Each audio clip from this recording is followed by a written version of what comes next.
আজকে যে ভিডিওটা শেয়ার করছি সেটা হচ্ছে পয়লা বৈশাখ স্পেশাল মেকআপ লুক আর একদমই ট্র্যাডিশনাল একটা লুক আজকে আমি তোমাদের সাথে শেয়ার করছি। তো তোমরা স্কিপ না করে অবশ্যই প্রথম থেকে শেষ অবধি ফলো করো, তাহলে তোমরাও অবশ্যই করতে পারবে খুব ভালো করে। আশা করি তোমাদের আজকের ভিডিওটা খুব ভালো লাগবে, হেল্পফুল হবে। যদি তোমাদের ভিডিওটা ভালো লেগে থাকে, হেল্পফুল হয়ে যায়, তাহলে অবশ্যই একটা লাইক শেয়ার করে দিও আর কমেন্ট করে জানিও কেমন লেগেছে। আর নেক্সট ভিডিওতে তোমরা কি দেখতে চাও সেটাও কমেন্ট করে অবশ্যই জানিও। তাহলে চলো আর দেরি না করে ভিডিওটা শুরু করা যাক।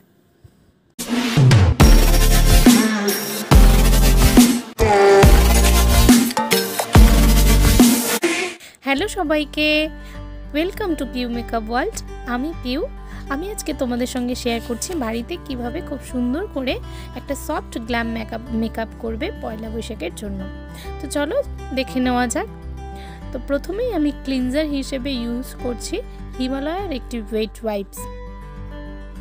এই ওয়াইপসটা দিয়ে আমি খুব ভালো করে মুখটাকে ক্লিন করে নেব। তোমাদের কাছে যদি ক্লিনজার না থাকে তাহলে তোমরা ফেস ওয়াশ বা অন্য ক্লিনজিং হিসেবে ব্যবহার করতে পারো। এরপর আমি টোনার হিসেবে ব্যবহার করছি পিক্সি গ্লো টনিক।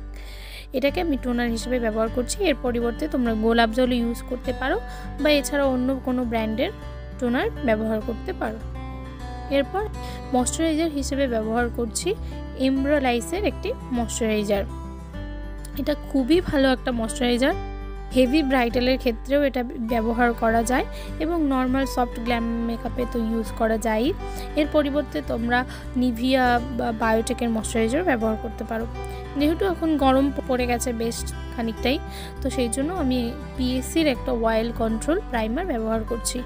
এই প্রাইমারটা কি করবে, আমাদের ঘামটাকে আটকে দেবে, যাতে মেকআপ করার পর মেকআপটা গলে না যায়। সেই জন্যই আমি এটা আজকে ইউজ করলাম। এরপর আইব্রো ফিলিংয়ের জন্য আমি পিএসসির একটি আইব্রো পোমেড ব্যবহার করছি।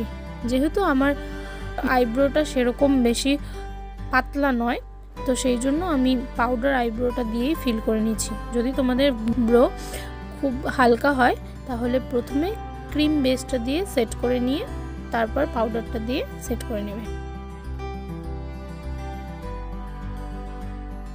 এরপর আমি আমার ডার্ক সার্কেলগুলোকে ঢাকার জন্য ক্রাইলনের একটি ক্রিম ফাউন্ডেশন দিয়ে এখান থেকে অরেঞ্জ কারেক্টারটা নিয়ে আমি সেই ডার্ক সার্কেলগুলোকে ঢেকে দিচ্ছি। সেমভাবে দুই চোখের নিচেই লাগিয়ে দিচ্ছি। যেসব জায়গায় ডার্ক সার্কেল থাকবে সেই সব জায়গাতে তোমরা দিয়ে দেবে। এরপর আমি আই ম্যাজিকের একটি ব্লেন্ডার দিয়ে অরেঞ্জ কারেক্টারটিকে খুব ভালো করে ব্লেন্ড করে নিচ্ছি। ব্লেন্ডিং হয়ে গেছে। এরপর সেই আবার ক্রাইলনের ক্রিম ফাউন্ডেশন থেকে একটি ফেয়ার কালার নিয়ে যেখানে যেখানে আমি অরেঞ্জ কারেক্টার লাগিয়েছি সেই জায়গাগুলোকে ফেয়ার কালার দিয়ে ঢেকে দিচ্ছি। সেমভাবে এবার ব্লেন্ড করে নেব।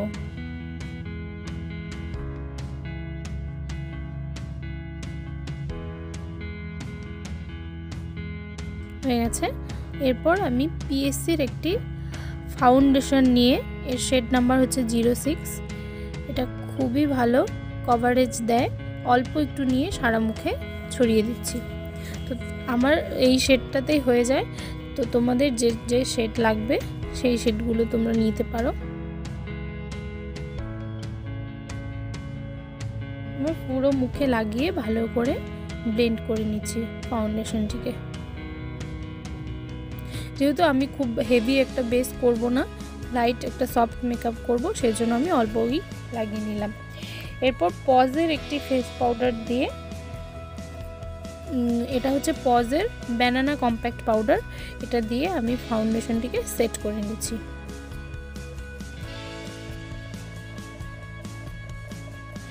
এরপর আই ম্যাজিকের একটি ব্লাশার প্যালেট থেকে ব্লাশার নিয়ে ব্লাশার লাগাচ্ছি। যেহেতু ব্লাশার মেকআপকে প্রফিট দেয়, তো সেই জন্য আমার ব্লাশার লাগাতে খুবই ভালো লাগে। একটা ব্লাশার লাগালে একটা খুবই ম্যাট ফিনিশ আসে, তো সেই জন্য আমি সবসময় ব্লাশার লাগাতে ভালোবাসি। এরপর মুখে সঠিক শেপ আনার জন্য আমি কন্ট্রোর ইউজ করছি 𝐼𝐚𝐺𝐸 প্যালেট থেকে। মেকআপে কন্ট্রোরিং মাস্ট, হালকা ভারী সব ধরনের মেকআপের ক্ষেত্রেই কন্ট্রোল করে নেবে। এভাবে আমি কন্ট্রোরিং করে নিলাম। কন্ট্রোরিং হয়ে গেছে। এরপর পিটি অল সেটের একটি আইশ্যাডো প্যালেট থেকে অরেঞ্জ কালারের দুটো শেড নিয়ে আমি আমার ক্রিজ লাইনটিকে কালার করে নিচ্ছি। আমি আজকে একটা খুব সফট স্মোকি আইস করব, সেই জন্য আমি একটা প্রথমে ব্রাউন টাইপের অরেঞ্জ কালার নিয়ে ক্রিজ লাইনটিকে কালার করে নিচ্ছি।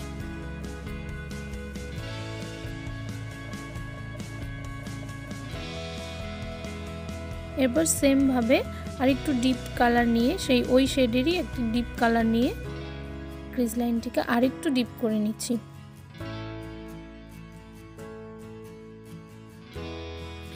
যেহেতু স্মোকি আইস নিচটা ডিপ আর উপরটা হালকা হয়, তো সেই জন্য উপর দিক থেকে হালকা কালার দিয়ে নিচটাকে একটি ব্ল্যাক কালারের আইশ্যাডো দিয়ে ডিপ করে নিচ্ছি। এভাবে দু চোখে কালো কালারের আইশ্যাডো লাগিয়ে নিলাম।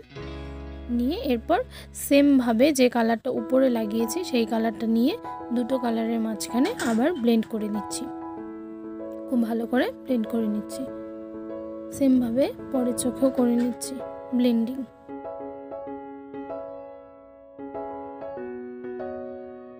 আবার একটু অরেঞ্জ কালারটা নিয়ে উপরে আবার লাগিয়ে নিচ্ছি ভালো করে।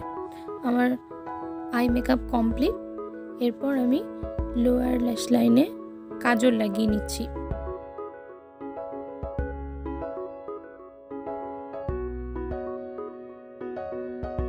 কাজল লাগানো হয়ে গেলে কাজলের সঙ্গে ব্ল্যাক কালারের আইশ্যাডো ব্লেন্ড করে দিচ্ছি।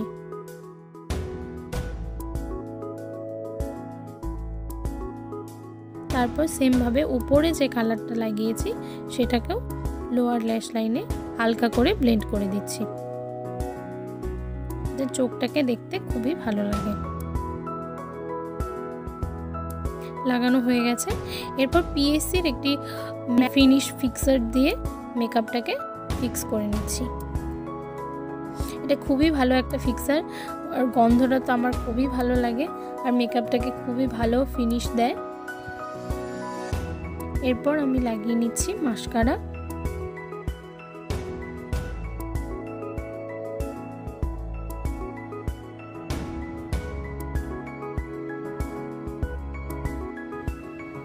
মাস্কারা লাগানো হয়ে গেছে। লোয়ার লাইনগুলোতে হালকা করে লাগিয়ে নিচ্ছি। এরপর আমি একটা হোজো হাইলাইটার নিয়ে আমার হাইলাইটিং এরিয়াগুলোকে হাইলাইট করে নিচ্ছি, চিকস, নোজ, এসব জায়গাতে।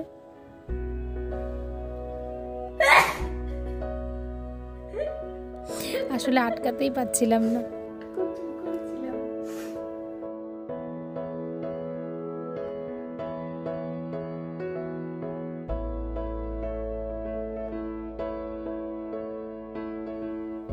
এরপর একটা রেড কালারের লিপস্টিক নিয়ে লিপস্টিক পরে নিচ্ছি।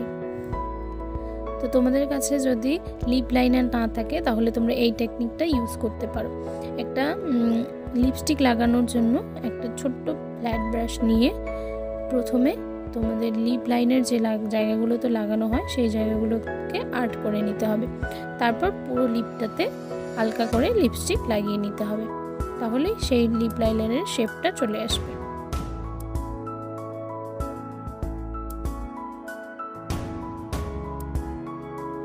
এরপর লিপস্টিক লাগানো হয়ে গেছে, তার উপরে হালকা করে লিপ গ্লস লাগিয়ে নিচ্ছি, যাতে মেকআপটাকে একটা গ্লসি লুক দেয়।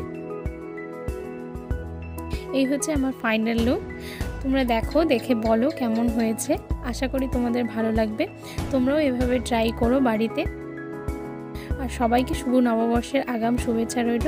সবাই খুব ভালো থাকো, পয়লা বৈশাখে খুব সুন্দর করে সেজে বের হও।